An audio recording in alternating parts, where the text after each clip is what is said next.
ഈശോയുടെ പ്രകാശം അനുഭവിച്ചറിയുന്ന ദിവസങ്ങളാണ്. പ്രത്യേകിച്ച് ക്രിസ്തുമസിന് വേണ്ടി ഒരുങ്ങിക്കൊണ്ടിരിക്കുന്ന, ക്രിസ്തുമസിനോട് ഏറ്റവും അടുത്തുകൊണ്ടിരിക്കുന്ന ഈ ദിവസങ്ങളിൽ നമുക്ക് ഈശോയുടെ പ്രകാശം ഞങ്ങളുടെ ജീവിതത്തിലേക്ക് വരണമേ എന്ന് പ്രാർത്ഥിക്കാം.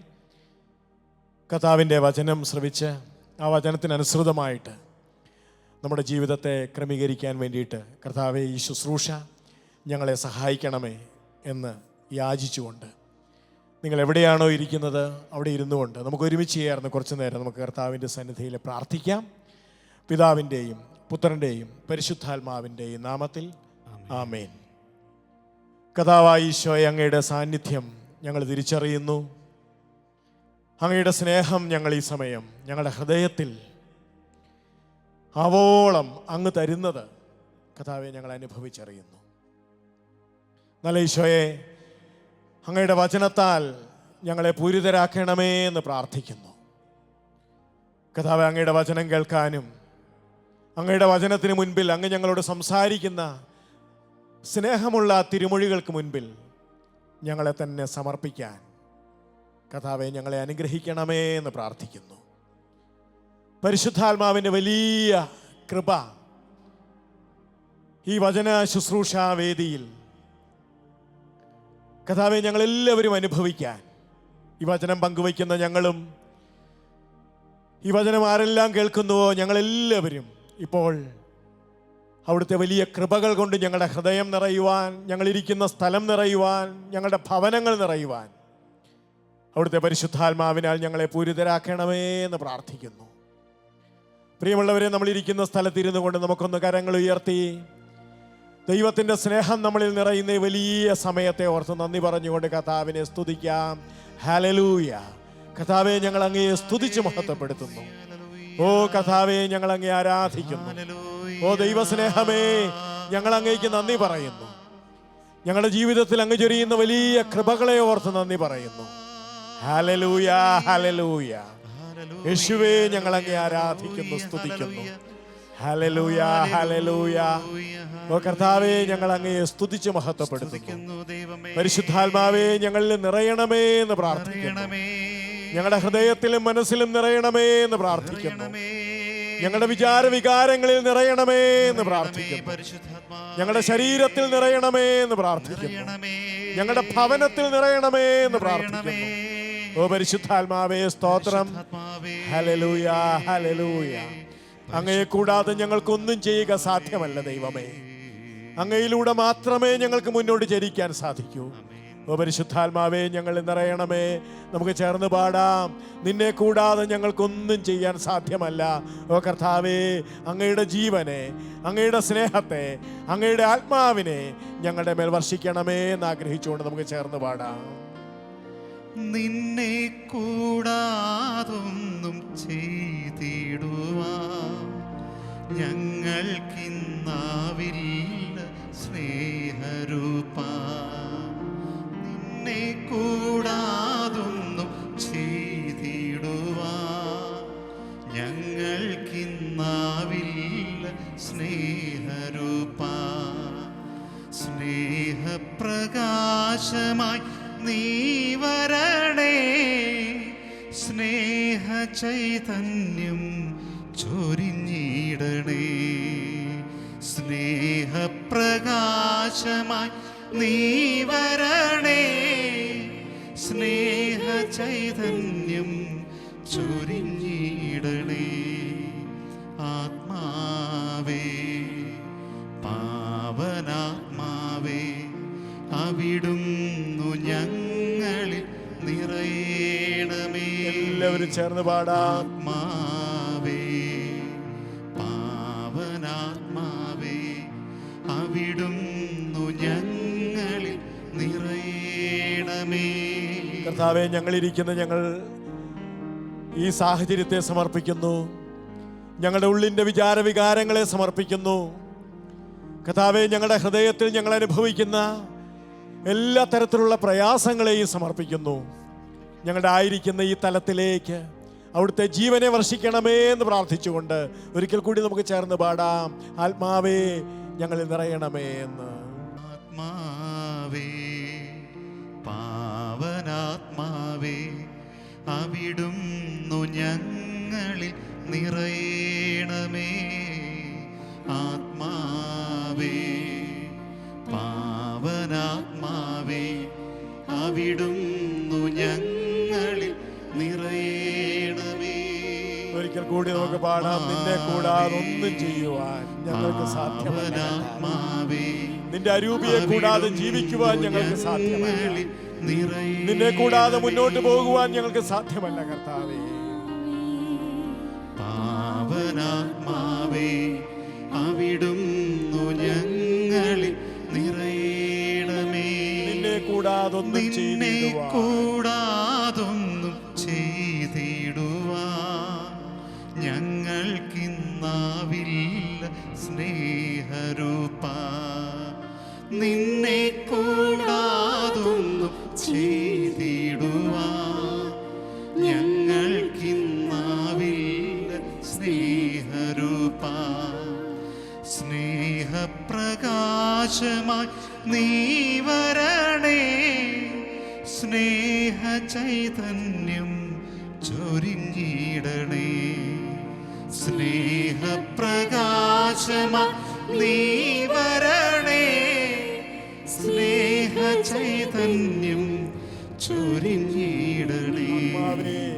ആത്മാവേ, പാവനാത്മാവേ, അവിടുന്നു ഞങ്ങളിൽ നിറയണമേ. സ്നേഹം ഞങ്ങളിൽ നിറയ്ക്കണമേ. ആത്മാവേ, പാവനാത്മാവേ, അവിടുന്നു ഞങ്ങളിൽ നിറയണമേ. വലിയ ആനന്ദം ഞങ്ങളിൽ നിറയ്ക്കണമേ. ആത്മാവേ, പാവനാത്മാവേ, അവിടുന്നു ഞങ്ങളിൽ നിറയണമേ. വലിയ പ്രത്യാശയാൽ ഞങ്ങളുടെ ഉള്ളിൽ നിറയ്ക്കണമേ. ആത്മാവേ, പാവനാത്മാവേ, അവിടുന്നു ഞങ്ങളിൽ നിറയണമേ. ആത്മാവേ, പാവനാത്മാവേ, അവിടുന്നു ഞങ്ങളിൽ നിറയണമേ. കരങ്ങൾ നെഞ്ചോട് ചേർത്ത് വെച്ച് ആ സ്നേഹം അനുഭവിച്ചുകൊണ്ട് കുറച്ചു നേരം നമുക്ക് കർത്താവിനെ സ്തുതിക്കാം. നമ്മുടെ ഹൃദയത്തിൽ ജീവിക്കുന്ന കർത്താവിനെ കുറച്ചു നേരം സ്തുതിക്കാം. ഹല്ലേലൂയ. കർത്താവെ, അങ്ങയെ സ്തുതിക്കുന്നു. കർത്താവേ, അങ്ങയുടെ വാത്സല്യം അങ്ങ് ഞങ്ങൾക്ക് ചൊരിയുന്നതിനെ ഓർത്ത് നന്ദി പറയുന്നു. ഞങ്ങളുടെ ഹൃദയത്തിൽ അങ്ങ് ജീവിക്കുന്നതിനെ ഓർത്ത് അങ്ങയെ സ്തുതിക്കുന്നു. ഞങ്ങൾ അനാഥരല്ലെന്ന് ഏറ്റുപറഞ്ഞുകൊണ്ട് അങ്ങയെ സ്തുതിക്കുന്നു. അങ്ങയുടെ കണ്ണുകൾ എപ്പോഴും ഞങ്ങളുടെ മേലുണ്ട് എന്ന അറിവ് ഞങ്ങളെ വിസ്മയിപ്പിക്കുന്നു. കർത്താവേ, അങ്ങറിയാതെ എൻ്റെ ജീവിതത്തിലൊന്നും സംഭവിക്കുന്നില്ല. കർത്താവേ, അങ്ങ് അനുവദിക്കാതെ എൻ്റെ ജീവിതത്തിലൊന്നും സംഭവിക്കുന്നില്ല. ഈശോയേ, ഹല്ലേലൂയ. അങ്ങന്റെ ദൈവമാകുന്നു, അങ്ങന്റെ കർത്താവാകുന്നു, അങ്ങന്റെ സ്നേഹമാകുന്നു. അങ്ങനെനിക്ക് കൃപകൾ നൽകുന്നവനാകുന്നു, അങ്ങനെനിക്ക് ശക്തി നൽകുന്നവനാകുന്നു, അങ്ങനെനിക്ക് അനുഗ്രഹം നൽകുന്നവനാകുന്നു. ഹല്ലേലൂയ. ഹല്ലേലൂയ. സ്തോത്രം. കർത്താവേ, ഞങ്ങൾ ഇരിക്കുന്ന സ്ഥലത്തെ അങ്ങ് ഇപ്പോൾ ആശീർവദിക്കണമേ. കർത്താവേ, ഞങ്ങൾ ഇരിക്കുന്ന പ്രദേശത്തെ അങ്ങ് ഇപ്പോൾ ആശീർവദിക്കണമേ. ഹല്ലേലൂയ. സ്തോത്രം. യേശുവേ, നന്ദി പറയുന്നു. യേശുവേ, അങ്ങയെ സ്തുതിക്കുന്നു. ഹല്ലേലൂയ. ഹല്ലേലൂയ. ഹല്ലേലൂയ. ഹല്ലേലൂയ. പരിശുദ്ധ അമ്മയുടെ പ്രത്യേകമായ വാത്സല്യവും പ്രാർത്ഥനയും ഞങ്ങൾ ഈ സമയം അനുഭവിച്ചറിയുന്നു. അവിടുത്തെ പുത്രന്റെ സ്നേഹമസൃണമായ സ്വരം കേൾക്കുവാൻ ഞങ്ങളുടെ ഹൃദയത്തില് പ്രാപ്തിയും കഴിവും ലഭിക്കാൻ വേണ്ടി അവിടുത്തെ പുത്രൻ സ്നേഹപുരസരം ഞങ്ങളോട് സംസാരിക്കുമ്പോൾ ആ വചനങ്ങളോട് പ്രത്യുത്തരിക്കാൻ വേണ്ടി മാതാവേ, ഞങ്ങൾക്ക് വേണ്ടി പ്രാർത്ഥിക്കണമേ. വചനം കേൾക്കുന്ന ഞങ്ങൾക്ക് എല്ലാവർക്കും വേണ്ടി പ്രത്യേകം പ്രാർത്ഥിക്കണമേ. നമുക്ക് ഒരുമിച്ച് എല്ലാം. നന്മ നിറഞ്ഞ മറിയമേ സ്വസ്തി, കർത്താവ് അങ്ങയോട് കൂടെ സ്ത്രീകളിൽ അങ്ങ് അനുഗ്രഹിക്കപ്പെട്ടവളാകുന്നു. അങ്ങയുടെ ഉദരത്തിൻ ഫലമായി ഈശോ അനുഗ്രഹിക്കപ്പെട്ടവനാകുന്നു. പരിശുദ്ധ മറിയമേ, തമ്പുരാന്റെ അമ്മേ, പാപികളായ ഞങ്ങൾക്ക് വേണ്ടി ഇപ്പോഴും ഞങ്ങളുടെ മരണസമയത്തും തമ്പുരാനോട് അപേക്ഷിച്ചു കൊള്ളണമേ. ആമേൻ. പിതാവിൻ്റെയും പുത്രൻ്റെയും പരിശുദ്ധാത്മാവിൻ്റെയും നാമത്തിൽ ആമേൻ. ഈശോ മിശിഹായിക്ക് സ്തുതിയായിരിക്കട്ടെ. പ്രിയമുള്ളവരെ, നമ്മൾ ഏതാനും മിനിറ്റ് സമയം അവിടുത്തെ വചനം ശ്രവിക്കാനായിട്ട് നമ്മുടെ ഹൃദയങ്ങളെ ഒരുക്കുകയാണ്. നമ്മൾ ക്രിസ്തുമസ് കാലഘട്ടത്തിലാണ്. വിശുദ്ധ ലൂക്കായുടെ സുവിശേഷം 2-ാം അധ്യായം 11-ാമത്തെ തിരുവചനം ധാരാളം നമ്മൾ കേട്ടിട്ടുള്ള വചനമാണ്. വചനം ഇങ്ങനെയാണ്: ദാവീദിൻ്റെ പട്ടണത്തിൽ നിങ്ങൾക്കായി ഒരു രക്ഷകൻ, കർത്താവായ ക്രിസ്തു ഇന്ന് ജനിച്ചിരിക്കുന്നു. പ്രിയമുള്ളവരെ, നമുക്കറിയാം ക്രിസ്തുമസ് രക്ഷയിലേക്ക്, ക്രിസ്തുവിൻ്റെ രക്ഷയിലേക്ക് നമ്മളെ കൊണ്ടുപോകുന്ന ദിനങ്ങളാണ്. അല്ലെങ്കിൽ നമ്മൾ അത് അനുഭവിച്ച ആ വലിയ സത്യമാണ്, ഈശോയുടെ രക്ഷ അനുഭവിച്ച വലിയ സത്യമാണ് ക്രിസ്തുമസ്. നമ്മളൊന്ന് പരിശോധിക്കേണ്ടത്, നമ്മൾ ആരായിട്ടാണ് ഈശോയെ എൻ്റെ ജീവിതത്തിൽ സ്വീകരിച്ചിരിക്കുന്നത്? വളരെ പ്രധാനപ്പെട്ട ഒരു ചോദ്യമാണത്. എനിക്ക് തോന്നുന്നു വിശുദ്ധ മത്തായിയുടെ സുവിശേഷത്തിൽ കർത്താവ് തന്നെ ഉദ്വേഗജനകമായ ഒരു ചോദ്യം അവരോട് ചോദിക്കുന്നുണ്ട്. ഞാൻ ആരാണെന്നാണ് ജനങ്ങൾ പറയുന്നത്? എനിക്ക് തോന്നുന്നു സുവിശേഷത്തിൽ ഈശോ ഇത്ര ആഴത്തിൽ ചോദിച്ചൊരു ചോദ്യമില്ല. ഞാൻ ആരാണെന്നാണ്. ആഗ്രഹമുണ്ട്. നമ്മളൊന്ന് ആലോചിച്ച് നോക്കിയേ. എന്നെ കേൾക്കുന്ന നിങ്ങളുടെ മാതാപിതാക്കളിൽ തീർച്ചയായിട്ടും ഞാനും ഒരപ്പനാണ്. എൻ്റെ മക്കൾ എങ്ങനെയാണ് എന്നെ സ്നേഹിക്കുന്നത് എന്നറിയാനായിട്ട് വലിയ ആഗ്രഹം എനിക്കുണ്ട്. പലപ്പോഴും നമ്മൾ മാതാപിതാക്കളുടെ ഒരു സങ്കടം എന്ന് പറയുന്നത്, അവർ ഞങ്ങൾ അങ്ങോട്ട് സ്നേഹിക്കുന്നത് പോലെ ഇങ്ങോട്ട് സ്നേഹിക്കുന്നില്ല എന്ന് പരാതി പറയുന്ന ധാരാളം മാതാപിതാക്കളുണ്ട്. ഒരുപക്ഷെ അത് കുഞ്ഞുങ്ങളുടെ കുറ്റമായിരിക്കില്ല കേട്ടോ. ചിലപ്പോൾ നമുക്ക് അവരുടെ സ്നേഹത്തെ, അവരിങ്ങോട്ട് കാണിക്കുന്ന സ്നേഹത്തെ ചിലപ്പോൾ നമുക്ക് മനസ്സിലാകാതെ പോകുന്നതുമായിരിക്കാം. എന്തുവാട്ടെ, ഈശോ ശിഷ്യന്മാരോട് ചോദിച്ച സുന്ദരമായ ചോദ്യമായിരുന്നു ഇത്. ഞാൻ ആരാണെന്നാണ് ജനങ്ങൾ പറയുന്നത്? അവർക്ക് ഒത്തിരി മറുപടിയുണ്ട്. നീ ആരാണെന്ന് ജനങ്ങൾ നിന്നെ ആരായിട്ടാണ് കാണുന്നത്? സുന്ദരമായ ഭാഷയിൽ അവർ ഈശോയ്ക്ക് മറുപടി കൊടുത്തു. നിങ്ങൾക്കറിയാം, കാണാപ്പാടമാണ്, ഞാനതിലേക്ക് കൊണ്ടുപോകുന്നില്ല. പകരം അത് കഴിഞ്ഞപ്പോൾ ഈശോ ഇച്ചിരി കൂടി ചേർന്ന്, അവരോട് ചേർന്ന് അവരുടെ ഹൃദയത്തോടൊരു ചോദ്യം ചോദിച്ചു. നിനക്ക് ഞാൻ ആരാണ്? ആ ചോദ്യം ഒരുപക്ഷെ അവർ പ്രതീക്ഷിച്ച് കാണില്ല. നാട്ടുകാര് ഗുരുവിനെ കുറിച്ച് എന്തെല്ലാം പറയുന്നു, അത് പറയാൻ വാചാലതയുണ്ട് അവർക്ക്. അവർ കേട്ടിട്ടുണ്ട്, പലരും ഈശോയെക്കുറിച്ച് പലതും പറയുന്നു അവർ കേട്ടിട്ടുണ്ട്. പക്ഷെ ഇത്തരം ഒരു ചോദ്യം അവർ പ്രതീക്ഷിച്ച് കാണില്ല. നിനക്ക് ഞാൻ ആരാണ്? പ്രിയപ്പെട്ടവരെ, ഇന്ന് ഈ ചോദ്യത്തിൻ്റെ മുൻപിലാണ് നമ്മൾ നിൽക്കുന്നത്. നിന്റെ ആരാണ് ഞാൻ? നോക്കൂ, നമ്മുടെ ഹൃദയത്തോട് കർത്താവ് ഇങ്ങനൊരു ചോദ്യം ഈ സമയത്ത് ചോദിച്ചാലോ? നിന്റെ ആരാണ് ഞാൻ? പ്രിയപ്പെട്ടവരെ, അതിന് ഉത്തരം കൊടുക്കാൻ നമ്മൾ ബാധ്യസ്ഥരാണ്. പത്രോസ്ലീഹായ്ക്ക് സുന്ദരമായൊരു ഉത്തരം കിട്ടിയെന്നാണ് തിരുവചനത്തിൽ നമ്മൾ വായിക്കുന്നത്. വിശുദ്ധ മത്തായിയുടെ സുവിശേഷത്തില് പത്രോസ്ലീഹ സുന്ദരമായ ഒരു ഉത്തരം പറഞ്ഞു. അത് ഒരിക്കലും പത്രോസിന്റെ തലച്ചോറിൽ രൂപപ്പെട്ട ഉത്തരമായിരുന്നില്ല. പത്രോസിന്റെ ഹൃദയത്തിൽ നിന്ന് ഒരു ഉത്തരം വന്നു. എന്താണ് ആ ഉത്തരം? നീ എന്നെ സംബന്ധിച്ച് ക്രിസ്തുവാണ്. നീ എന്നെ സംബന്ധിച്ച് കർത്താവാണ്. ജീവനുള്ള ദൈവത്തിന്റെ പുത്രൻ, ആ കർത്താവാണ് നീ.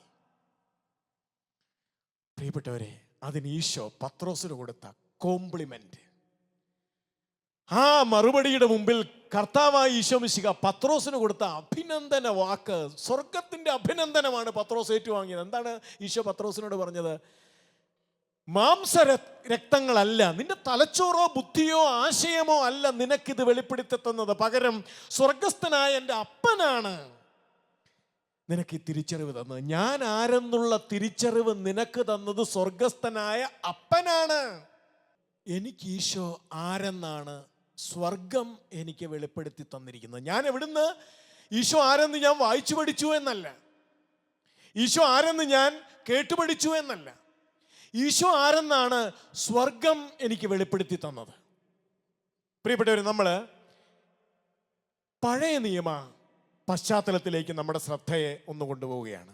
ഉൽപ്പത്തി പുസ്തകത്തിൽ ദൈവ മനുഷ്യ ബന്ധത്തിൻ്റെ ചുരുൾ വിടരുന്നത് ഉൽപ്പത്തി പുസ്തകത്തിൻ്റെ ആദ്യ അധ്യായങ്ങളിലാണ്.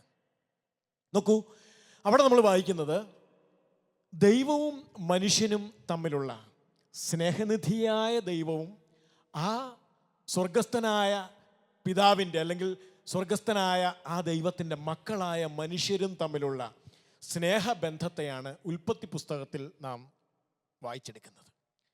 ഉൽപ്പത്തി പുസ്തകം 3-ാം അധ്യായത്തിൻ്റെ 8-ാമത്തെ വാക്യം, വെയിലാറിയപ്പോൾ ദൈവമായ കർത്താവ് ഏദൻ തോട്ടത്തിൽ ഉലാത്തുന്നതിൻ്റെ ശബ്ദം അവർ കേട്ടു. മനുഷ്യൻ്റെ ജീവിതത്തിലൂടെ മനുഷ്യനോടൊപ്പം അവൻ്റെ കൈപിടിച്ച് നടക്കുന്ന ഒരു ദൈവത്തിൻ്റെ ചിത്രമാണ് ഉൽപ്പത്തി പുസ്തകം നമ്മളെ വരച്ച് കാണിക്കുന്നത്. അവിടെ ദൈവ മനുഷ്യ ബന്ധം എത്രയോ ആഴമുള്ളതാണ്. നോക്കൂ, ഈ മനുഷ്യൻ്റെ ആഗ്രഹങ്ങൾ ദൈവം അറിയുന്നു. അതുകൊണ്ടല്ലേ നമ്മൾ ഉൽപ്പത്തി പുസ്തകം 2-ാം അധ്യായത്തിൻ്റെ 18-ാമത്തെ വാക്യത്തിൽ ഇപ്രകാരം വായിക്കുന്നത്, മനുഷ്യൻ്റെ ആവശ്യങ്ങൾ ദൈവം അറിയുന്നു. ഉൽപ്പത്തി 2:18 നമുക്ക് വളരെ കാണാപ്പാഠമാണ്. ദൈവമായ കർത്താവ് അരുളി ചെയ്തു, മനുഷ്യൻ ഏകനായിരിക്കുന്നത് നല്ലതല്ല. ആരാണത് കണ്ടത്? മനുഷ്യൻ ഏകനായിരിക്കുന്നത് നല്ലതല്ലെന്ന് ആദ്യം കാണുന്നത് മനുഷ്യനല്ല, ദൈവമാണ്. അവൻ്റെ ഏകാന്തതയുടെ ദുഃഖം അവൻ അനുഭവിക്കുന്നത് ദൈവമാണ് മനസ്സിലാക്കുന്നത്. അപ്പോൾ കണ്ടോ, മനുഷ്യൻ്റെ കൊച്ചു വികാരങ്ങൾ പോലും, അവൻ്റെ കൊച്ചു സങ്കടങ്ങൾ പോലും, അവൻ്റെ മുഖത്തുണ്ടാകുന്ന ചെറിയൊരു വാട്ടം പോലും സ്വർഗസ്ഥനായ അപ്പൻ അറിയുന്നു. എന്നിട്ടോ അതിന് പരിഹാരം നൽകുന്നു. ഇനി അതിന് പരിഹാരമായിട്ട് ഈ അപ്പൻ എന്താണോ നിർദ്ദേശിക്കുന്നത് അത് ഈ മനുഷ്യനെ സംബന്ധിച്ച് ഒരു കുഴപ്പമില്ല, അത് മതി. നമ്മൾ വായിക്കുന്നില്ലേ ഉൽപ്പത്തി പുസ്തകം 2-ാം അധ്യായത്തിൻ്റെ 21-ാമത്തെ വാക്യത്തിൽ, അതുകൊണ്ട് ദൈവമായ കർത്താവ് മനുഷ്യനെ ഗാഠനിദ്രയിലാഴ്ത്തി ഉറങ്ങിക്കിടന്ന അവൻ്റെ വാരിയെല്ലുകളിൽ ഒന്ന് എടുത്തതിന് ശേഷം അവിടെ മാംസം കൊണ്ട് മൂടി. മനുഷ്യനിൽ നിന്നെടുത്ത വാരിയെല്ല് കൊണ്ട് അവിടുന്ന് ഒരു സ്ത്രീക്ക് രൂപം കൊടുത്തു. അവളെ അവൻ്റെ മുൻപിൽ അവൻ നിർത്തി, അല്ലെങ്കിൽ അവളെ അവൻ്റെ മുമ്പിലേക്ക് കൊണ്ടുവന്നു. എന്നിട്ട് അവളെ ഈ മനുഷ്യന് ഭാര്യയായിട്ട് നൽകി. പ്രിയപ്പെട്ടവരെ, നമ്മൾ കാണുന്നത് എന്താ? 2 കൈയും നീട്ടി അപ്പൻ കൊടുത്തത് മകൻ സ്വീകരിച്ചു. ഒരു പരിഭവം ഇല്ലെന്ന് നമ്മൾ വായിക്കുന്നത് ഉൽപ്പത്തി 2:23 അവളെ കണ്ടപ്പോൾ അവൻ പറഞ്ഞു, ഈ തൻ്റെ ഭാര്യയെ, തൻ്റെ സ്ത്രീയെ തൻ്റെ മുൻപിൽ അപ്പൻ മെനഞ്ഞ് തൻ്റെ മുമ്പിൽ തനിക്കായിട്ട് തന്നപ്പോൾ അവൻ പറഞ്ഞു, എന്താ അവൻ പറഞ്ഞത്? ഒടുവിൽ ഇതാ എൻ്റെ അസ്ഥിയിൽ നിന്നുള്ള അസ്ഥിയും മാംസത്തിൽ നിന്നുള്ള മാംസവും നരനിൽ നിന്നെടുക്കപ്പെട്ടത് കൊണ്ട് നരി എന്നവൾ വിളിക്കപ്പെടും. നോക്കൂ, അവൻ എത്ര സന്തോഷത്തോടെയാണ് അവളെ സ്വീകരിക്കുന്നത്. അപ്പൊ നോക്കൂ, ഇവൻ്റെ ആവശ്യം അപ്പൻ അറിയുന്നു, അപ്പൻ ആ ആവശ്യത്തിൽ ഇടപെടുന്നു, അപ്പൻ നൽകുന്നത് ഇവൻ 2 കൈയും നീട്ടി സ്വീകരിക്കുന്നു. ഇത്തരം സുന്ദരമായൊരു ബന്ധമാണ് പഴയ നിയമത്തിൽ ദൈവ മനുഷ്യ ബന്ധമായിട്ട് ചിത്രീകരിച്ചിരിക്കുന്നത്. ഇവിടെ പ്രിയപ്പെട്ടവരെ, മനുഷ്യൻ്റെ കർത്താവാണ് ദൈവം. മനുഷ്യനെ സംബന്ധിച്ച്, ആദ്യത്തെ മനുഷ്യനെ സംബന്ധിച്ച് അവൻ്റെ കർത്താവാണ് ദൈവം. എന്താണ് കർത്താവ് എന്ന വാക്കിൻ്റെ അർത്ഥം? നമ്മുടെ മനസ്സിൽ ധാരാളം അർത്ഥങ്ങൾ വരുന്നുണ്ടാവാം. പ്രിയപ്പെട്ടവരെ, പച്ച മലയാളത്തിൽ ശബ്ദതാരാവലിയിൽ കർത്താവ് എന്ന പദത്തിന് സുന്ദരമായൊരു മലയാള അർത്ഥമുണ്ട്. ഉടമസ്ഥൻ. ഇവിടെ നോക്കൂ, ഉൽപ്പത്തി പുസ്തകം അത് ശരിവെക്കുന്നുണ്ട്. ഈ മനുഷ്യൻ്റെ ഉടമസ്ഥൻ ദൈവമാണ്. അതുകൊണ്ട് എന്തു പറ്റുന്നു? ഈ ഉടമസ്ഥൻ ഇവൻ്റെ ആവശ്യങ്ങൾ സമയാസമയങ്ങളിൽ ഇവൻ്റെ ആവശ്യങ്ങൾ, ഈ മകൻ്റെ ആവശ്യങ്ങൾ അറിയുന്നു. എന്നിട്ട് ഈ ഉടമസ്ഥൻ അവന് നൽകുന്നു. അവനത് 2 കൈയും നീട്ടി സ്വീകരിക്കുന്നു. അവൻ ആനന്ദത്തോടെ ജീവിക്കുന്നു. ഇതാണ് ദൈവ മനുഷ്യ ബന്ധം ദൈവം ആഗ്രഹിച്ചത്. ഇവിടെ ഈ മനുഷ്യൻ്റെ കർത്താവ്, ഉടമസ്ഥൻ ദൈവമാണ്. അതുകൊണ്ട് നമ്മൾ കണ്ടോ, ഉറങ്ങിക്കിടന്ന അവൻ്റെ വാരിയലിൽ നിന്ന് ഒരെണ്ണം വലിച്ചൂരി അതുകൊണ്ടൊരു സ്ത്രീയെ രൂപപ്പെടുത്തി അവൻ്റെ മുമ്പിൽ നിർത്തിയപ്പോൾ അവനത് സന്തോഷത്തോടെ സ്വീകരിക്കുകയാണ്. കാരണം എന്താ? എൻ്റെ ഉടമസ്ഥൻ എനിക്ക് നല്ലതേ തരൂ. എൻ്റെ ഉടമസ്ഥൻ എനിക്ക് മോശമായിട്ടുള്ളതൊന്നും എൻ്റെ ഉടമസ്ഥൻ എൻ്റെ ജീവിതത്തിൽ തരില്ല. അതുകൊണ്ട് അവൻ തന്നു, ഞാനത് സ്വീകരിച്ചു. ഈ ഒരു ബന്ധം പ്രിയപ്പെട്ടവരെ, ദൈവത്തെ മനുഷ്യൻ, സ്വർഗസ്ഥനായ അപ്പനെ, ഈ പൊന്നോമന മക്കൾ കർത്താവായി സ്വീകരിച്ചു. എന്നാൽ ഉൽപ്പത്തി പുസ്തകം 3-ാം അധ്യായത്തിൽ നമ്മൾ കാണുന്നത് മനുഷ്യൻ ഈ കർത്തൃത്വം, ഈ സ്വർഗസ്ഥനായ അപ്പൻ്റെ കർത്തൃത്വം ഒന്നും ഞങ്ങൾക്ക് വേണ്ട, ഞങ്ങൾക്ക് ചിന്തിക്കാൻ കഴിവുണ്ട്, ഞങ്ങൾക്ക് ആലോചിക്കാൻ ബുദ്ധിയുണ്ട്, ഞങ്ങൾക്ക് തീരുമാനമെടുക്കാൻ കഴിവുണ്ട്. അപ്പം എന്തു പറ്റി? മനുഷ്യനായി അവൻ്റെ കർത്താവ്, മനുഷ്യനായി അവൻ്റെ കർത്താവ്. അതിനു മുൻപ് വരെ ഇവൻ്റെ കർത്താവ്, ഇവൻ്റെ ഉടമസ്ഥൻ സ്വർഗസ്ഥനായ അപ്പനാണ്. അപ്പൊ ഇവനെല്ലാ ആവശ്യവും അപ്പനോട് ഇവൻ പറയും. അപ്പൻ അവന് നടത്തിക്കൊടുക്കും. അവൻ സന്തോഷത്തോടെ ജീവിക്കും, ഭാരമില്ല, ക്ലേശമില്ല. കാരണം എന്താ? കർത്താവ് ഉണ്ടല്ലോ. എന്നാൽ ഉൽപ്പത്തി പുസ്തകം 3-ാം അധ്യായത്തിലേക്ക് വരുമ്പോൾ പിശാച് മനുഷ്യനെ ഈ കർത്തൃബോധത്തിൽ നിന്ന് അവനെ അകറ്റാനാണ് പിശാച് ശ്രമിക്കുന്നത്. നിനക്ക് ബുദ്ധിയുണ്ടല്ലോ, പിന്നെ എന്തിനാ നിനക്ക് ഇങ്ങനെ നീ ഇങ്ങനെ അടിമയായിട്ടിരിക്കുന്നേ? നിനക്ക് ബുദ്ധിയുണ്ടല്ലോ, നിനക്ക് ആലോചിക്കാൻ കഴിവുണ്ടല്ലോ, നിനക്ക് തൻ്റെ ഇടം ഉണ്ടല്ലോ, നിനക്ക് മക്കളുണ്ടല്ലോ, നിനക്ക് ജോലിയുണ്ടല്ലോ, നിനക്ക് അന്തസ്സുണ്ടല്ലോ, നിനക്ക് അഭിമാനമുണ്ടല്ലോ. എന്തെല്ലാം ബോധങ്ങളാണ് അവന് നൽകുന്നത്.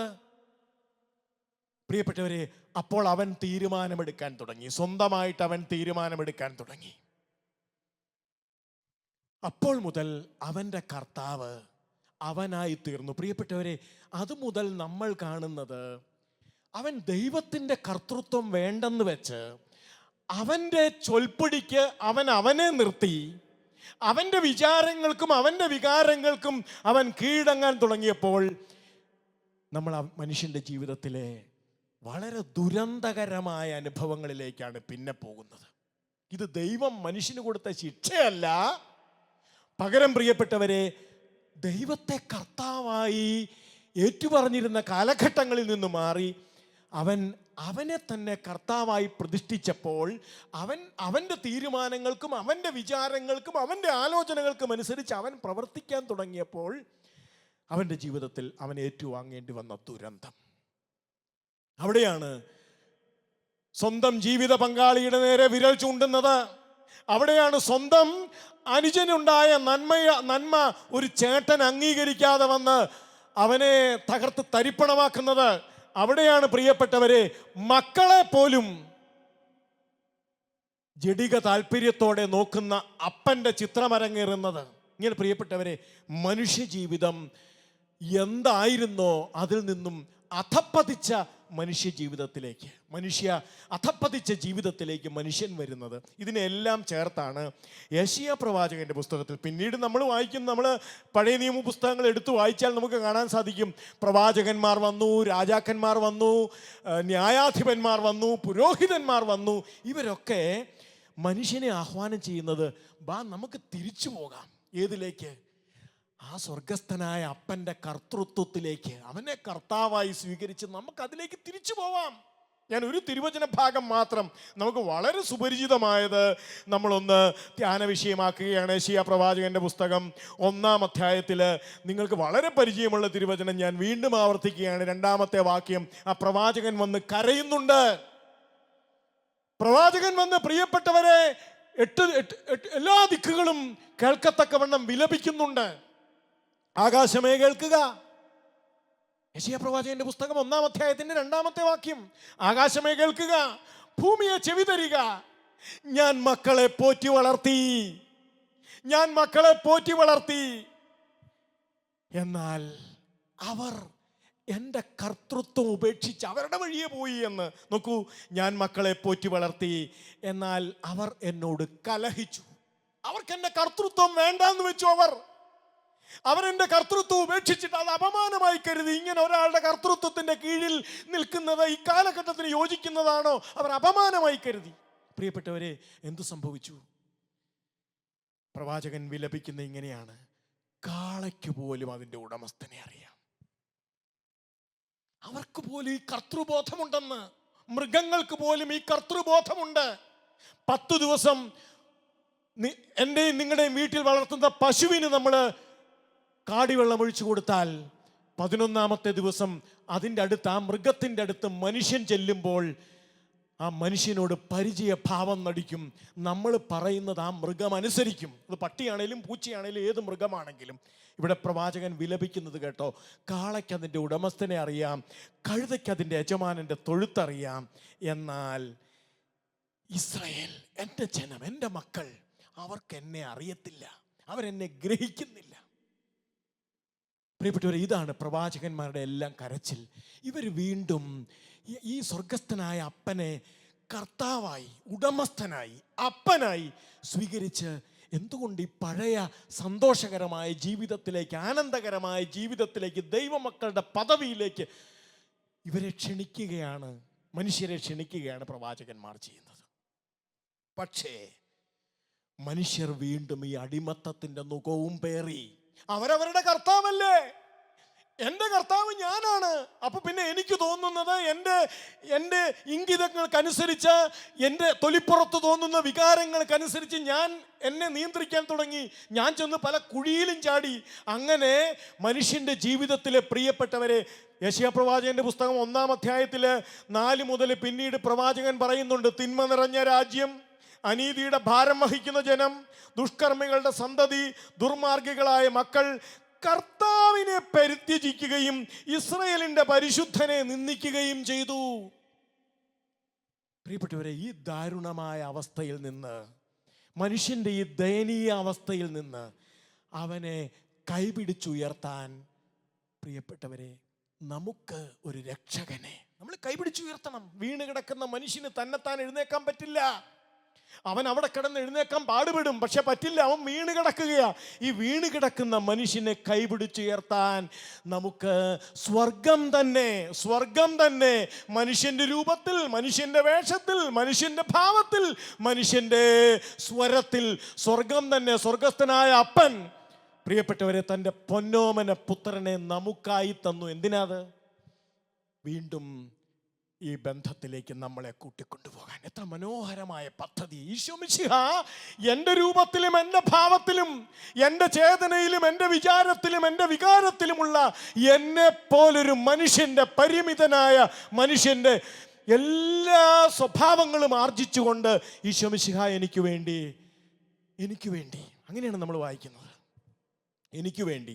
ഞാൻ തിരിച്ച് വിശുദ്ധ ലൂക്കായുടെ സുവിശേഷം 2-ാം അധ്യായത്തിൻ്റെ നേരത്തെ വായിച്ച 11-ാമത്തെ വചനത്തിലേക്ക്, ആദ്യം നമ്മൾ വായിച്ച ആ വചനത്തിലേക്ക് നമ്മുടെ ശ്രദ്ധയെ നമുക്കൊന്നുകൂടി കൊണ്ടുപോകാം. ലൂക്കാ സുവിശേഷം 2:11. ദാവീദിന്റെ പട്ടണത്തിൽ നിങ്ങൾക്കായി.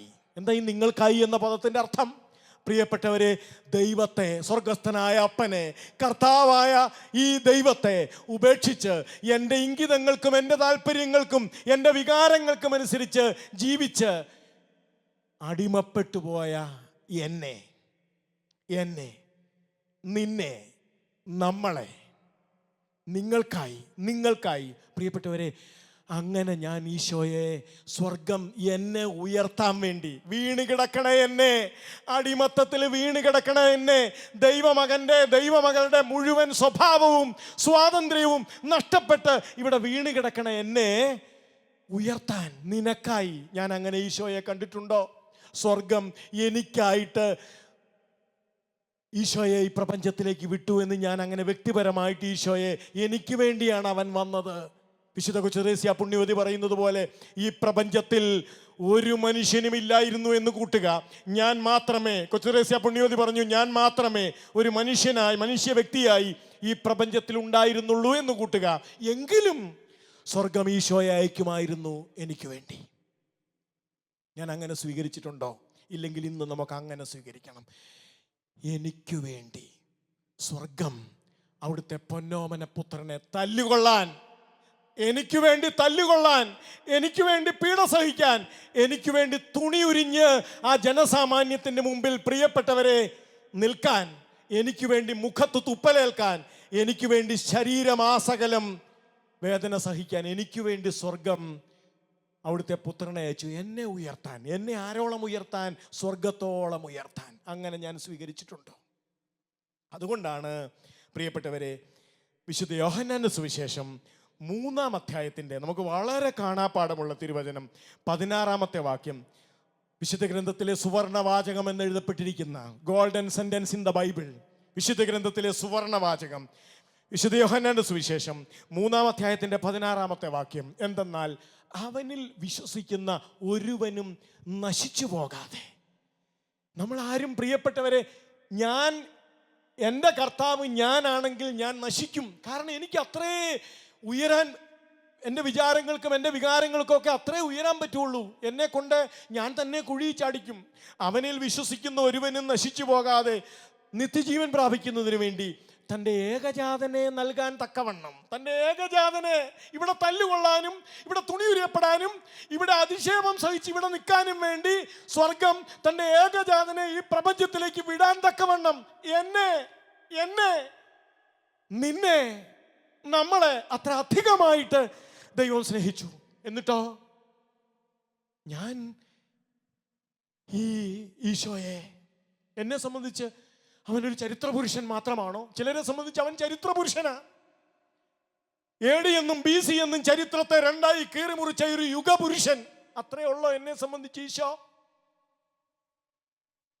വിശുദ്ധ യോഹന്നാന്റെ സുവിശേഷം 1-ാം അധ്യായത്തിന്റെ 12-ാമത്തെ തിരുവചനം, പ്രിയപ്പെട്ടവരെ, വളരെ ശ്രദ്ധേയമായ വചനമാണ്. 1:12. തന്നെ സ്വീകരിച്ചവർക്കെല്ലാം തൻ്റെ നാമത്തിൽ വിശ്വസിച്ചവർക്കെല്ലാം അവൻ ദൈവമക്കളാകാൻ കഴിവ് നൽകി. നോക്കൂ, തന്നെ സ്വീകരിച്ചവർക്കെല്ലാം. ഇവിടുത്തെ ചോദ്യം ഇതാണ്: ഞാൻ ഈശോയെ കർത്താവായി സ്വീകരിച്ചോ? എൻ്റെ ഉടമസ്ഥനായി ഞാൻ സ്വീകരിച്ചോ? എൻ്റെ ജീവിതത്തിൽ എനിക്ക് ധൈര്യപൂർവ്വം പറയാൻ പറ്റുമോ, എനിക്ക് വേറൊരു ഉടമയില്ല? ആരാ ഉടമ? എന്നെ നയിക്കുന്നവൻ, എന്നെ നിയന്ത്രിക്കുന്നവൻ. പ്രിയപ്പെട്ടവരെ, എന്നെ നയിക്കുന്നത് ആരാണോ അതാണ് എൻ്റെ ഉടമ. എന്നെ നയിക്കുന്നത് സ്വാർത്ഥ താല്പര്യങ്ങളാണെങ്കിൽ എൻ്റെ ഉടമ ആരാ? സ്വാർത്ഥതയാണ് എൻ്റെ ഉടമ, ഞാൻ അതിൻ്റെ അടിമയാണ്. എന്നെ നയിക്കുന്നത് ജഡിക താല്പര്യങ്ങളാണെങ്കിൽ പ്രിയപ്പെട്ടവരെ, എൻ്റെ ഉടമ എൻ്റെ ജഡമാണ്.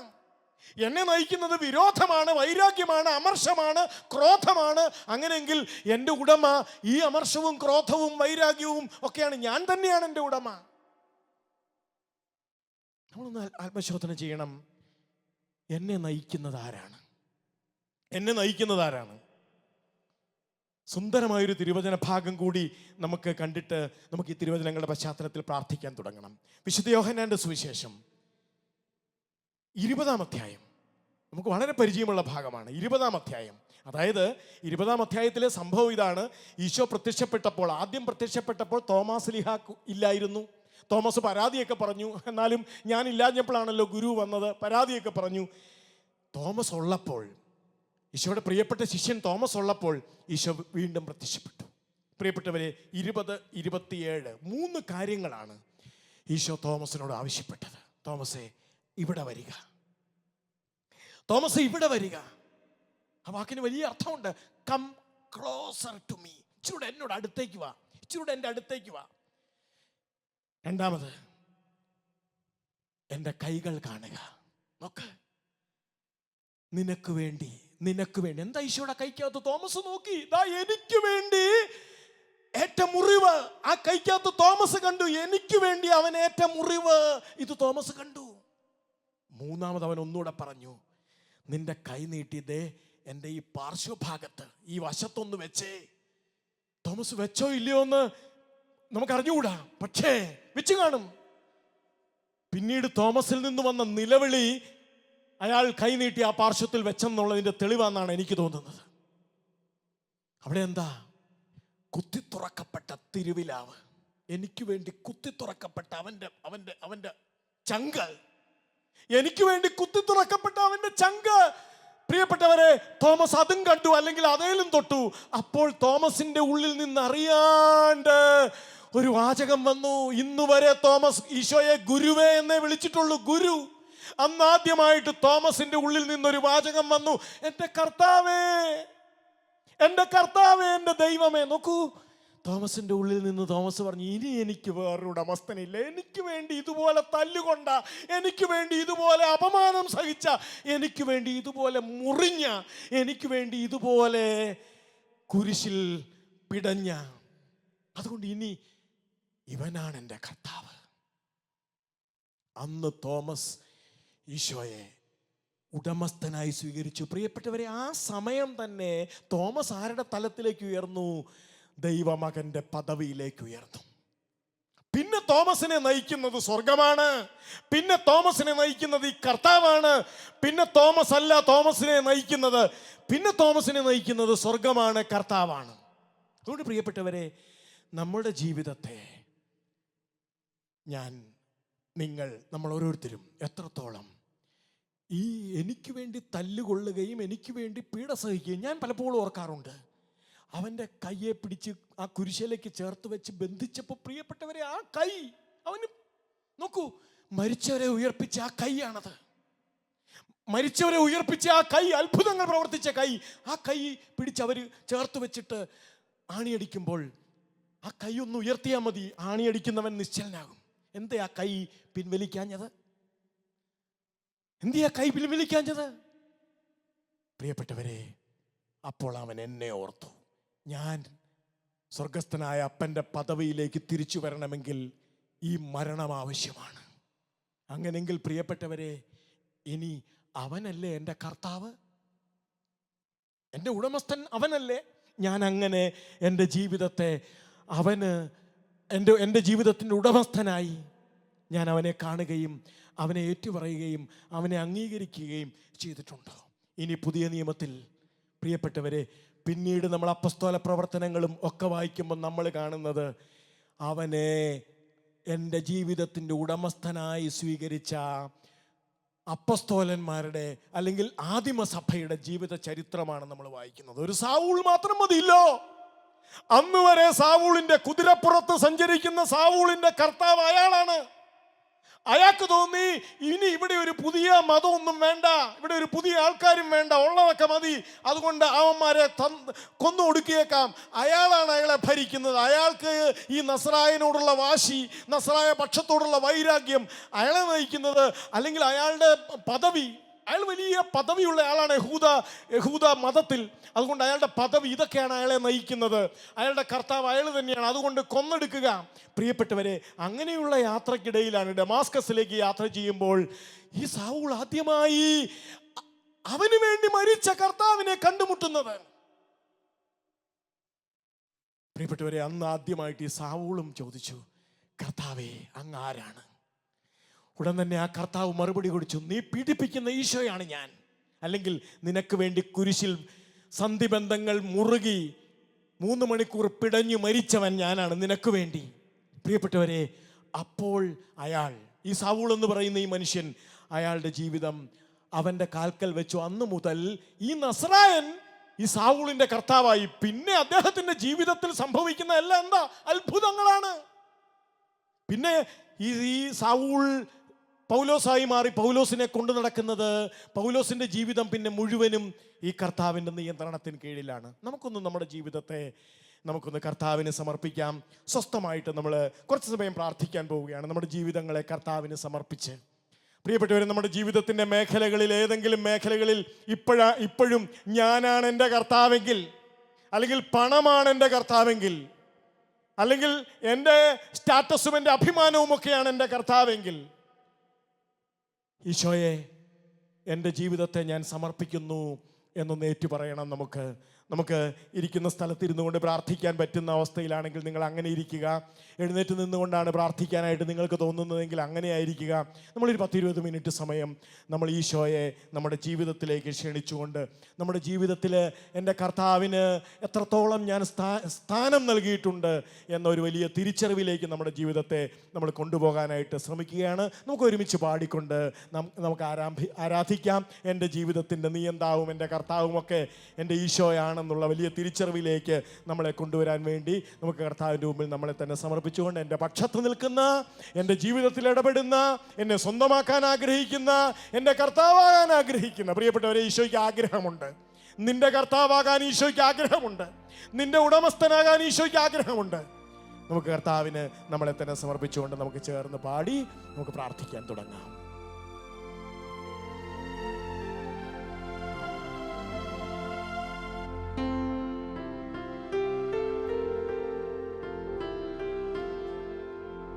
നീയൻ സ്വന്തം, നീയൻ പക്ഷം, നീറും വേളകളിൽ കേട്ടിരിക്കുക, ആരും കൂടെ പാടണ്ട. ആഴിയിൻ ആഴങ്ങളിൽ ആലംബം നീ എനിക്ക്, ചൂരച്ചെടി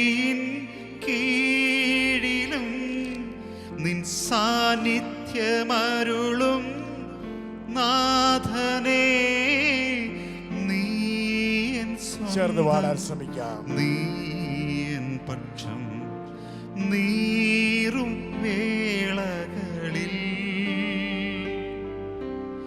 ആഴിൻ ആഴങ്ങളിൽ ആലംബം നീ എനിക്ക്,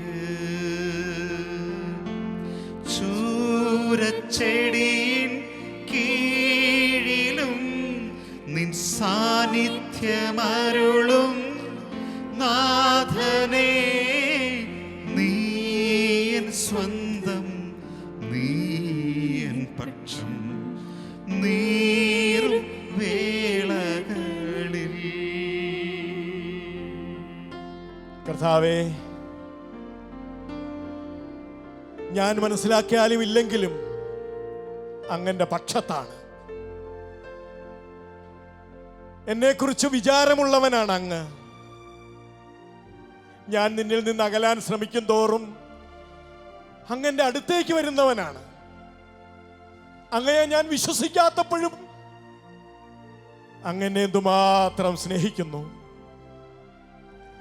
കർത്താവേ, ഞാൻ അങ്ങയിലേക്ക് നോക്കാത്തപ്പോഴും അങ്ങയുടെ കണ്ണുകൾ എന്നെ തന്നെ നോക്കിയിരിക്കുന്നു. ഓ, ഞാൻ അങ്ങയെ ആരാധിക്കുന്നു കർത്താവേ.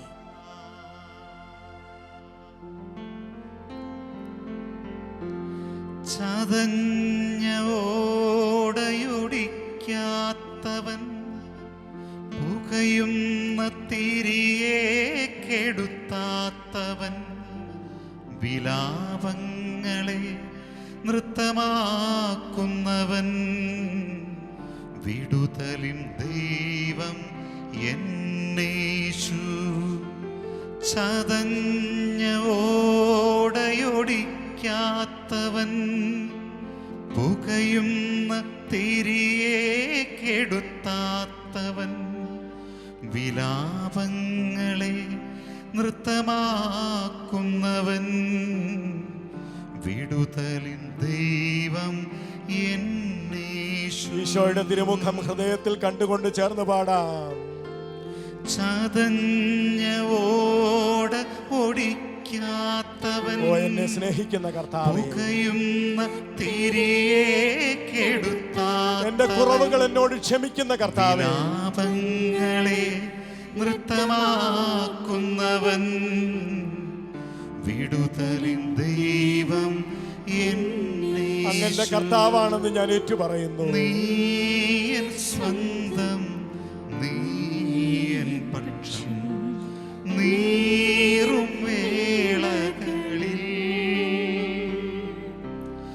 ആഴിൻ ആഴങ്ങളിൽ ആലംബം നീ എനിക്ക്. കർത്താവേ, ഞങ്ങളെ കണ്ടതാണ്. ആങ്ങള മരിച്ചതിന്റെ ദുഃഖത്തിൽ ചങ്കുപൊട്ടി നിലവിളിക്കുന്ന പെങ്ങന്മാരുടെ വീട് മുറ്റത്തേക്കാണ് നീ ചെന്നത്. നിന്നെ കണ്ടപാടെ അതിലൊരാൾ വിളിച്ചു പറഞ്ഞു, ചങ്കുപൊട്ടി ഇടറിക്കരഞ്ഞുകൊണ്ട് അവള് പറഞ്ഞു, അങ്ങിവിടെ ഉണ്ടായിരുന്നെങ്കിൽ എന്റെ സഹോദരൻ മരിക്കില്ലായിരുന്നു, ഞങ്ങൾക്ക് ഈ അവസ്ഥ വരില്ലായിരുന്നു. കുറച്ചുകൂടി കഴിഞ്ഞ് രണ്ടാമത്തെ സഹോദരിയെയും അങ്ങ് കണ്ടുമുട്ടി. അവളും അത് തന്നെ പറഞ്ഞു, നീ അല്പം കൂടി നേരത്തെ വന്നിരുന്നെങ്കിൽ ഞങ്ങൾക്ക് ഈ നഷ്ടം സംഭവിക്കില്ലായിരുന്നു.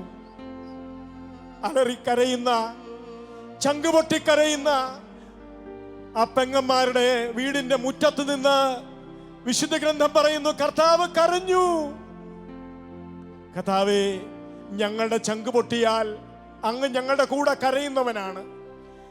ഞങ്ങളുടെ കണ്ണ് നനഞ്ഞാൽ അങ്ങ് ഞങ്ങളോടൊപ്പം കരയുന്നവനാണ്. കർത്താവേ, ഞങ്ങൾ പ്രതിസന്ധികളിൽപ്പെട്ട് ഞങ്ങളുടെ ജീവിതം പുകയുമ്പോൾ അങ്ങ് ഞങ്ങളുടെ കൂടെ നിന്ന് കരയുന്നവനാണ്. അങ്ങ് ഞങ്ങളെ അറിയുന്നവനാണ്. ഓ കർത്താവെ, ഞങ്ങൾ അങ്ങയെ സ്നേഹിക്കുന്നു. അങ്ങന്റെ പക്ഷത്താണെന്ന് ഒരിക്കൽ കൂടി ഞങ്ങൾ ഏറ്റുപറയുന്നു. കർത്താവെ, സ്തോത്രം.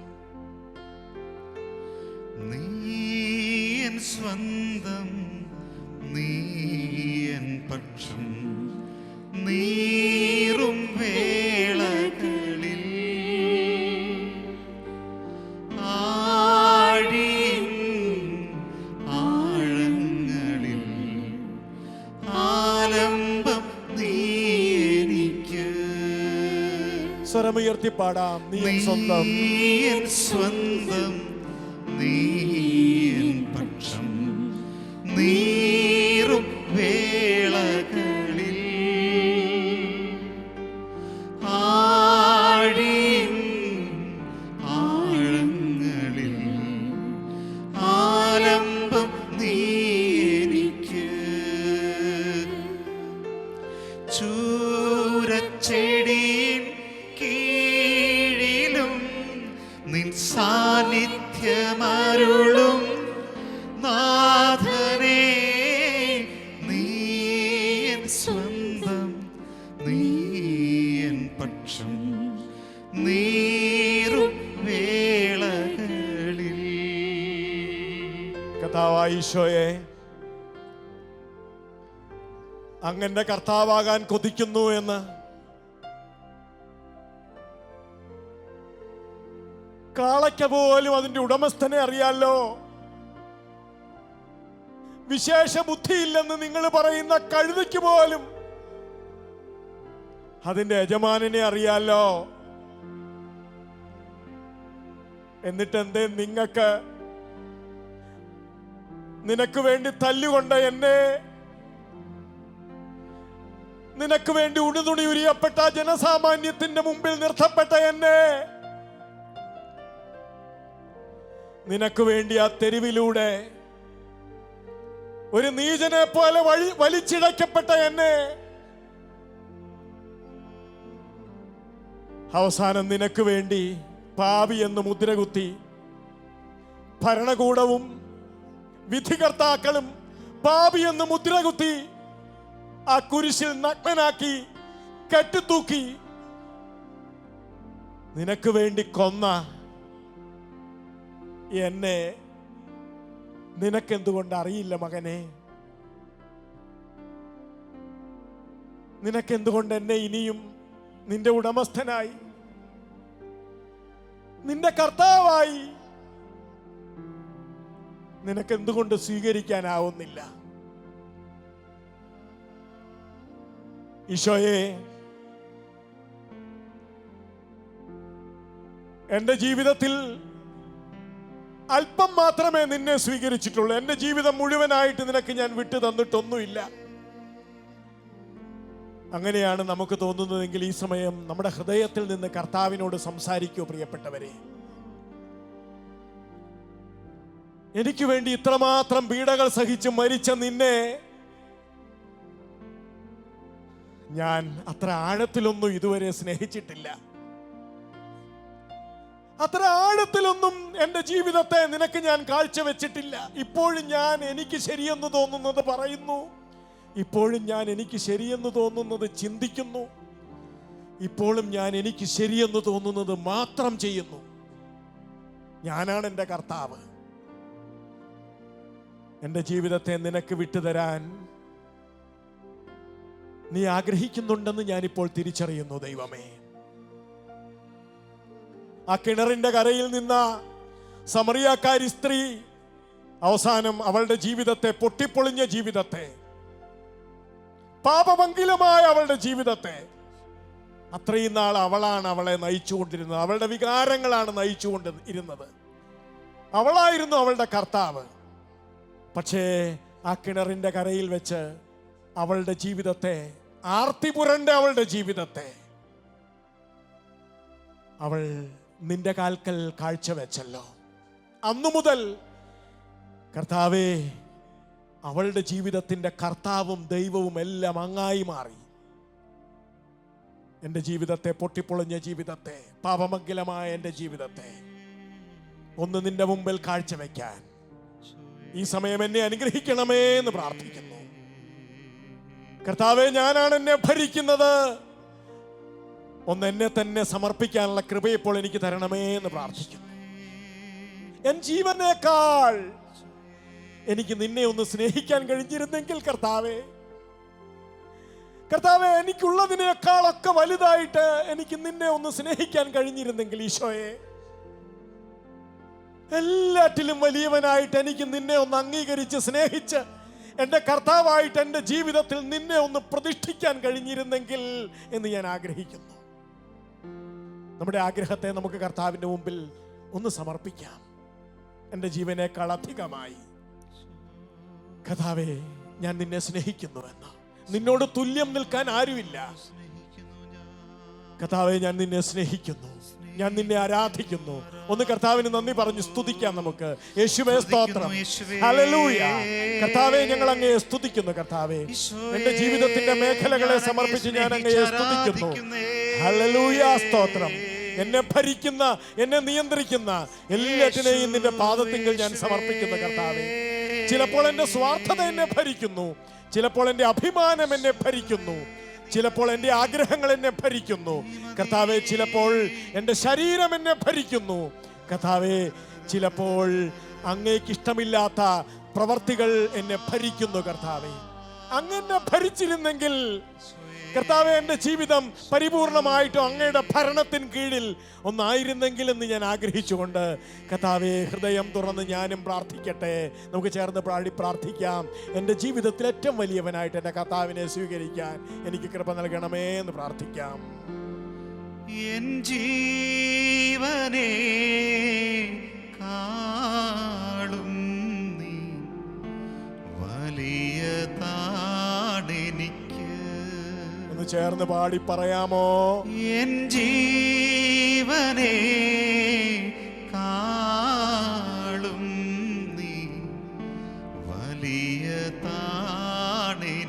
രണ്ട് കരങ്ങളും നെഞ്ചോട് ചേർത്ത് വെച്ചുകൊണ്ടെന്ന് ഹൃദയത്തിൽ നിന്ന് പാടാമോ? എൻ ജീവനേ കാളും നീ വലിയതാണെനിക്ക്.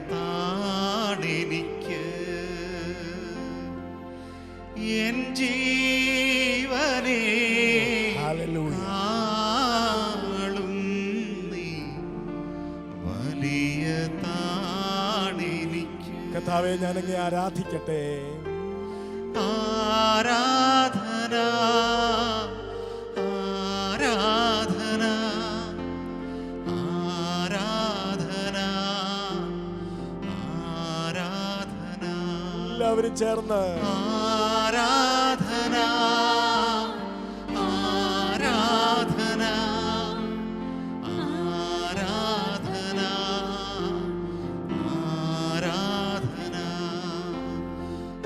ആരാധന ആരാധന. ഹൃദയത്തിൽ നിന്ന് പാടാം. ആരാധന ഈശോ എന്റെ കർത്താവായി തീരട്ടെ. ആരാധന ആരാധന ആരാധന ആരാധന ആരാധന. രണ്ട് കരങ്ങളും ഉയർത്തി ആരാധന ആരാധന ആരാധന ആരാധന ആരാധന. കർത്താവേ, അങ്ങേക്ക് തുല്യം നിൽക്കാൻ ആരുമില്ലെന്ന് ഞാൻ ഏറ്റുപറയുന്നു. എൻ്റെ ജീവിതത്തിൽ ഇതുപോലാരും എനിക്ക് വേണ്ടി സഹിച്ചിട്ടില്ല കർത്താവേ. ഇതുപോലാരും എനിക്ക് വേണ്ടി നിന്ദിക്കപ്പെട്ടിട്ടില്ല കർത്താവേ. ഇതുപോലാരും എനിക്ക് വേണ്ടി തോറ്റുകൊടുത്തിട്ടില്ല കർത്താവേ. ഇതുപോലാരാണ് കർത്താവേ എനിക്ക് വേണ്ടി മരിച്ചിട്ടുള്ളത്? ഇതുപോലാരാണ് കർത്താവേ എനിക്ക് വേണ്ടി ചെറുതായിട്ടുള്ളത്? ഇതുപോലാരാണ് കർത്താവേ എനിക്ക് വേണ്ടി തന്നെ തന്നെ താഴ്ത്തിയിട്ടുള്ളത്? കർത്താവേ, ഞാൻ അങ്ങേ ആരാധിക്കുന്നു. നിനക്ക് തുല്യം നിൽക്കാൻ ആരുമില്ലെന്ന് ഞാൻ ഏറ്റുപാടുന്നു കർത്താവേ. സ്തോത്രം. തുല്യം ചൊല്ലാൻ ആരുമില്ലേ അങ്ങേപ്പോലെ യേശുവേ. തുല്യം ചൊല്ലാൻ ആരുമില്ലേ അങ്ങേപ്പോലെ യേശുവേ. ജീവനേ സ്വന്തമേ അങ്ങേ മാറിൽ ചായുന്നു ഞാൻ. സ്വന്തമേ അങ്ങേ മാറിൽ ഹൃദയത്തിൽ നിന്ന് പാടാം. ജീവനെ സ്വന്തമേ, ജീവനേ സ്വന്തമേ അങ്ങേ മാറിൽ ചായും. മറ്റാരിലേക്കും ഞാൻ ചായുന്നില്ല, അങ്ങയുടെ മാറിലേക്ക് മാത്രം. ജീവനേ സ്വന്തമേ അങ്ങേ മാറിൽ ചായുന്നു ഞാൻ. ആരാധന ആരാധന കർത്താവേ, ആരാധന അങ്ങയുടെ വലിയ സ്നേഹം ഞങ്ങളുടെ ഹൃദയത്തിൽ നിറയട്ടെ. ഈ സമയം ആരാധന പരിപൂർണമായി സമർപ്പിക്കാൻ, ആരാധന വിട്ടുതരാനുള്ള കൃപ നൽകണമേ കർത്താവേ. മറ്റെല്ലാ കർത്താക്കളിൽ നിന്നും ഞങ്ങൾ വിട്ടുപോരാൻ ഈ സമയം കൃപ നൽകണമേ. ആരാധന ആരാധന ഇനി എനിക്കൊരു കർത്താവേ ഉള്ളൂ, ആരാധന ആരാധന ഇനി എനിക്കൊരു കർത്താവേ ഉള്ളൂ എന്ന് ഞാൻ ഏറ്റുപറയുന്നു. കർത്താവേ, എൻ്റെ കർത്താവേ എൻ്റെ ദൈവമേ, എൻ്റെ കർത്താവേ എൻ്റെ ദൈവമേ, എൻ്റെ കർത്താവേ ഹല്ലേലൂയ. എൻ്റെ ദൈവമേ, കർത്താവേ, ഞങ്ങളെ വിമോചിപ്പിക്കണമേ എന്ന് പ്രാർത്ഥിക്കുന്നു. ഇപ്പോൾ എൻ്റെ വലിയ സ്വാതന്ത്ര്യത്തിലേക്ക് ഞങ്ങളെ ഇപ്പോൾ അങ്ങ് കൂട്ടിക്കൊണ്ടുവരണമേ എന്ന് പ്രാർത്ഥിക്കുന്നു. ഹല്ലേലൂയ, സ്തോത്രം. കർത്താവേ, മറ്റെല്ലാറ്റിനെയും അങ്ങയേക്കാൾ താഴെ കാണാനുള്ള കൃപ നൽകണമേ ഈശോയെ. എൻ്റെ കർത്താവേ എൻ്റെ ദൈവമേ, എൻ്റെ കർത്താവേ എൻ്റെ ദൈവമേ. ഈശോയെ, ഈ ക്രിസ്തുമസ് എൻ്റെ ജീവിതത്തെ മുഴുവനും അങ്ങയുടെ കർത്തൃത്വത്തിന് കാഴ്ചവെക്കുന്ന ക്രിസ്തുമസ് ആയിട്ട് എനിക്ക് മാറട്ടെ. എനിക്ക് വേറൊരു ഉടമസ്ഥൻ ഇനി എൻ്റെ ജീവിതത്തിൽ ഇല്ലെന്ന് മരണം വരെ ഏറ്റുപറയുവാനും പ്രഖ്യാപിക്കുവാനുമുള്ള വലിയ കൃപ പൗലോസ്ലീഹ ഞങ്ങളെ പഠിപ്പിക്കുന്നത് പോലെ, ആകയാൽ യേശു കർത്താവാണെന്ന് ഹൃദയത്തിൽ വിശ്വസിക്കുകയും ദൈവം അവനെ മരിച്ചവരിൽ നിന്ന് ഉയർപ്പിച്ചു എന്ന് അധരങ്ങൾ കൊണ്ട് ഏറ്റുപറയുകയും ചെയ്താൽ നീ രക്ഷ പ്രാപിക്കും. ഈശോയെ, മറ്റൊരു കർത്താവും എനിക്കില്ലെന്ന് എല്ലാവരോടും പ്രഖ്യാപിക്കുവാനുള്ള കൃപ എനിക്ക് നൽകണമേ എന്ന് പ്രാർത്ഥിക്കുന്നു. പരിശുദ്ധ മാതാവേ, അവിടുത്തെ പുത്രനെ കർത്താവായി സ്വീകരിച്ച് ഏറ്റുപറയാൻ ഉള്ള വലിയ അനുഗ്രഹം ഞങ്ങൾക്ക് എല്ലാവർക്കും ലഭിക്കാൻ വേണ്ടി മാതാവ് പ്രാർത്ഥിക്കണമേ. ഈശോ മിശിഹായുടെ വാഗ്ദാനങ്ങൾക്ക് ഞങ്ങൾ യോഗ്യരാകുവാൻ പരിശുദ്ധ മാതാവേ ഞങ്ങൾക്ക് വേണ്ടി അപേക്ഷിക്കണമേ. പിതാവിൻ്റെയും പുത്രൻ്റെയും പരിശുദ്ധാത്മാവിൻ്റെയും നാമത്തിൽ ആമേൻ. ഈശോ മിശിഹായ്ക്ക് സ്തുതിയായിരിക്കട്ടെ.